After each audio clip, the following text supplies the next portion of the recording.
Hello student, देखिए अभी के लेक्चर के अंदर हम लोग ऑस्मोटिक प्रेशर के ऊपर बात करने वाले हैं। देखिए एग्ज़ाम के पॉइंट ऑफ व्यू से अगर देखा जाए तो ये बहुत ही इम्पॉर्टेंट पॉइंट है, मतलब ये टॉपिक जो है ये इम्पॉर्टेंट है।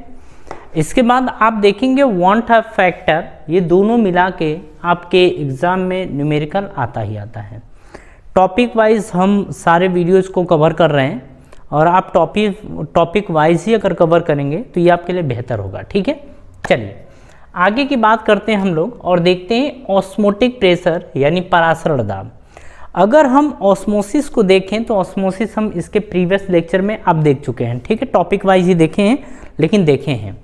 अब देखिए बात कर रहे हैं ऑस्मोटिक प्रेशर की, तो इसमें सबसे पहले इस बर्तन की बात कर लें तो बर्तन में एक सेमी परमिएबल मेम्ब्रेन एसपीएम बोलेंगे, सेमी परमिएबल मेम्ब्रेन अर्धपारगम्य झिल्ली एक लगा देते हैं।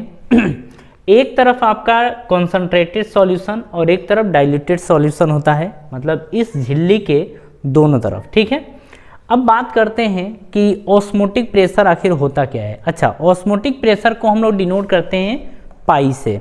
किससे डिनोट करते हैं? पाई से डिनोट करते हैं। अब आगे एक कहानी बोल रहा है कि flow of solvent particle from diluted solution to concentrated solution, मतलब आपका जो पार्टिकल है वो डाइल्यूटेड से किधर फ्लो होगा? कॉन्सनट्रेटेड की तरफ। ठीक है, ध्यान से समझिएगा। Diluted solution to concentrated solution through the semi permeable membrane is known as osmosis. इस जो प्रक्रिया को क्या बोलते हैं? ऑस्मोसिस बोलते हैं। ठीक है, ध्यान से सुनियो। And pressure applied in this process is known as osmotic pressure, मतलब यहाँ पर हम जो प्रेशर अप्लाई कर रहे हैं उसी प्रेशर को नाम क्या दे देते हैं? Osmotic pressure. इसको हम दूसरे तरीकों से भी देख सकते हैं। Pressure applied by the solution to just stop the osmosis is known as osmotic pressure. समझने के अलग अलग तरीके हैं। हम कह रहे हैं कि आप इतना प्रेशर अप्लाई कर दीजिए कि दोनों तरफ यानी कि इक्विलिब्रियम की कंडीशन आ जाए, यानी कि जिधर सॉल्यूट है, जिधर सॉल्यूशन है और जिधर सॉल्वेंट है, दोनों में जो वाटर मॉलिक्यूल्स हैं वो आपस में बराबर हो जाएं। अगर दोनों में आपस में बराबर हो जाते हैं, या प्रेशर की बात कर रहे हैं, प्रेशर आप अप्लाई कर दिए और करने के बाद आप देखते हैं कि एक समय आता है इक्विलिब्रियम की कंडीशन, उस टाइम आप बोलेंगे या उस प्रेशर को आप बोलेंगे ऑस्मोटिक प्रेशर। एक काम करते हैं, ये चीज़ आप ऐसा नहीं कि नहीं जान चुके हैं, इस चीज़ को आप जान चुके हैं। अब आगे सुनिए, हम देखते हैं कि सेमी परमिएबल मेम्ब्रेन आखिर होता क्या है। तो देखिए इसको भी हम समझ चुके हैं, ठीक है, लेकिन फिर भी समझते हैं। A membrane which allow the passes only solvent particle not of solute is known as semi permeable membrane। ठीक है, आप ये बोलते हैं। अब देखिए जैसे आप इसमें अगर यूज़ करें तो सेमी परमिएबल मेम्ब्रेन में आप देख सकते हैं गैस ब्लैडर है, ये भी सेमी परमिएबल मेम्ब्रेन का काम करता है।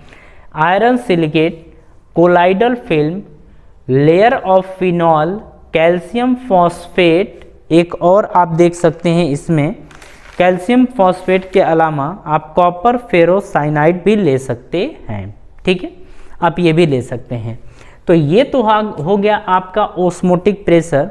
ध्यान से समझिएगा, इसके बाद हमारी मेन कहानी शुरू होगी। ठीक है, चलिए इतना लिखने के बाद आप जैसे पॉइंट वाइज करते चलिएगा। सेमी परमिएबल मेम्ब्रेन आपने लिख लिया, नीचे एक एरो लगाइए। देखिए ध्यान से समझिएगा, टॉपिक सिंपल है, इंपॉर्टेंट है। नेक्स्ट पॉइंट लिखिए, in osmosis only solvent particle, in osmosis only solvent particles show SHOW show mobility while in diffusion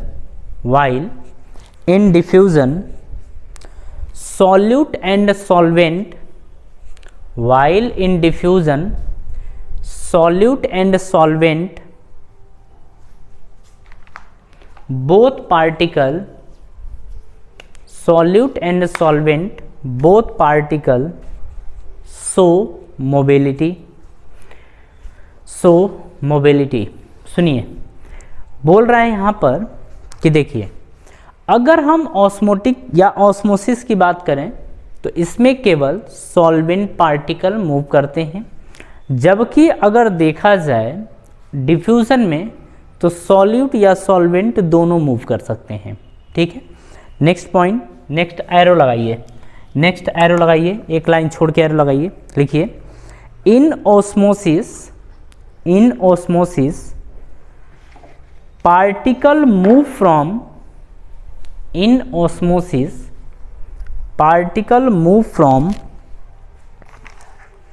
dilute solution to concentrated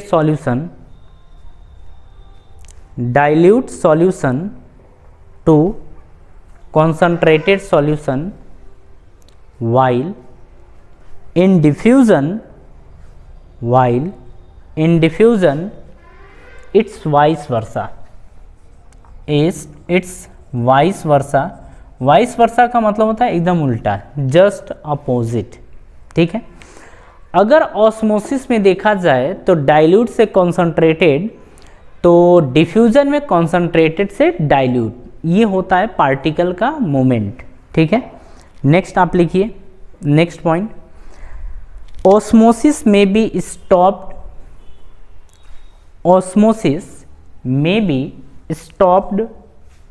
और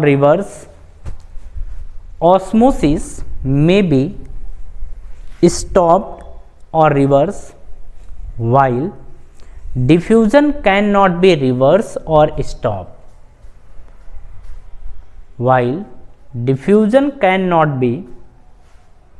reverse or stop, ठीक है, चलिए नेक्स्ट हेडिंग की हम बात करेंगे तो नेक्स्ट हेडिंग आपका होगा यहाँ पर रिवर्स ऑस्मोसिस, जिसको हम बोलते हैं आरओ। पहले पढ़ लेते हैं, बाद में मैथमेटिकल पोर्शन करते हैं। ठीक है, तो आप लिखेंगे हेडिंग आरओ यानी कि रिवर्स ऑस्मोसिस, प्रतिलोम परासरण, इसको बोला जाता है प्रतिलोम परासरण। हाँ जी, अब हम लोग रिवर्स ऑस्मोसिस देखेंगे। और रिवर्स ऑस्मोसिस में देखिए, अभी सब कुछ लिखा जाएगा बट यहाँ समझिए, आपने प्यूरीफायर देखा ही है, अरे आरओ जिसको बोलते हैं, आपने केवल आरओ नाम सुना है, जबकि उसको बोला जाता है उसका पूरा नाम होता है रिवर्स ऑस्मोसिस, यानी इसको हिंदी में बोलते हैं आप प्रतिलोम परासरण। अब इस चीज़ को ज़रा समझिएगा, इम्पॉर्टेंट है। ठीक है, ध्यान से समझिएगा। अगर हम लोग कोई ऐसा देखिए, उस आरओ के अंदर होता क्या है, एक SPM यानी सेमी परमिएबल मेम्ब्रेन यानी कि अर्धपारगम्य झिल्ली होती है। ये आपने झिल्ली ऐसे लगा दी, ठीक है, यहाँ से अब टोटी यानी टंकी वाला पानी आता है ऐसे, तो इसके अंदर आता है, तो यहाँ पर जैसे आप कभी भी आरओ ऑटोमेटिक नहीं चलता है, जब भी आप चलाएंगे तो आपको स्विच ऑन करना होता है, तब जाके वो चालू होता है। तो उसके अंदर ऐसी चीज़ होती है कि वो इसके ऊपर प्रेशर डालता है, जो ये पानी है ना आपका, जिसको बोलेंगे कॉन्सनट्रेटेड सॉल्यूशन, मतलब पानी जो टंकी से आया हुआ है, उस पानी के ऊपर ये प्रेशर लगाता है। और जब प्रेशर लगाता है तो देखिए पानी यानी कि सॉल्यूशन, अरे वो प्योर वाटर थोड़े होता है, उसके अंदर बहुत सारी इम्प्योरिटीज़ होती हैं, और उस इम्प्योरिटीज़ को दूर करके प्योर वाटर पाने के लिए यही तो हम आरओ का यूज़ करते हैं। तो देखिए हमको एक चीज़ पता है कि ऑस्मोसिस में क्या होता है कि पानी यानी कि वाटर मॉलिक्यूल्स डाइल्यूटेड से कॉन्सनट्रेटेड की तरफ जाते हैं, लेकिन हमारे अंदर नौटंकी अलग ही है। सुनिए, यहाँ पर आपके पास कॉन्सनट्रेटेड सॉल्यूशन है और इस जगह पे डाइल्यूटेड सॉल्यूशन या प्योर वाटर आप बोल सकते हैं। ठीक है, होता क्या है, देखो नौटंकी तो इधर की इधर वाली है कि इधर से इधर वाली है, ऐसा होता है, लेकिन जब प्रेशर आपने एग्जर्ट किया, प्रेशर अप्लाई किया, तो प्रेशर अप्लाई करने के बाद जो ये वाटर मॉलिक्यूल्स हैं, देखो जो जितनी भी इम्प्योरिटीज रहेंगी वो तो इधर ही रुक जाएंगी, जितनी भी अशुद्धियां यानी कि इम्प्योरिटीज रहेंगी वो सब इधर ही रुक जाएंगी, लेकिन जो पानी होगा वो पानी इधर की तरफ जाना शुरू कर देगा, क्योंकि आपने प्रेशर जो अप्लाई किया ना वो ऑस्मोटिक प्रेशर से ज़्यादा है।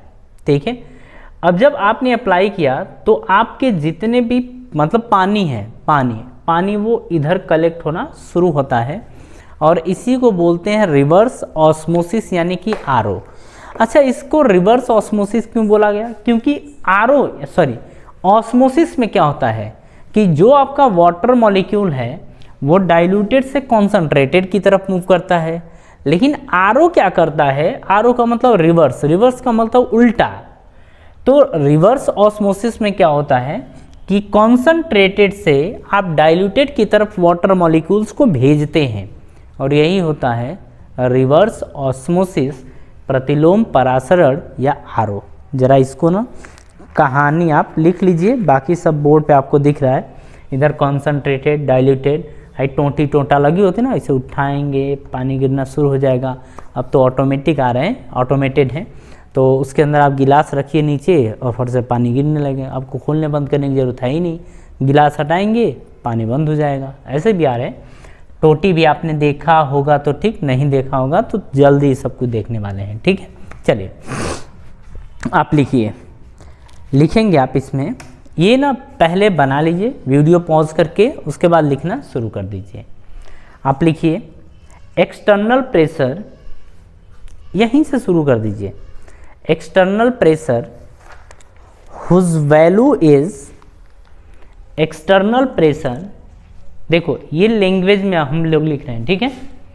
External pressure whose value is more than osmotic pressure, more than osmotic pressure is applied on concentrated solution,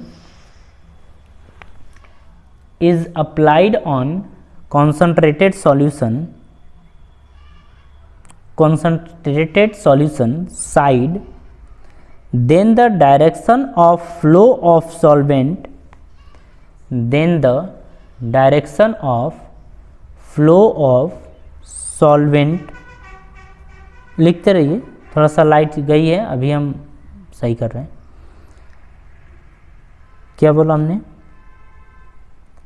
हाँ, flow of solvent particle become reverse means solvent particles flow from concentrated solution to, becomes reverse means solvent particles flow from concentrated solution to dilute solution side through the semi permeable membrane. This process is known as RO. This process is known as RO. लिखिए इसका use में आप लिखेंगे purification of water, use में आप लिखेंगे purification of water, purification of water. ठीक है, अगर आपने प्यूरिफिकेशन ऑफ वाटर लिख लिया है तो यहाँ तक आप आरओ को पढ़ चुके हैं। इसके आगे की कहानी है, हम शुरू कर रहे हैं, पहले इतना कॉपी कर लीजिए अच्छे से एकदम।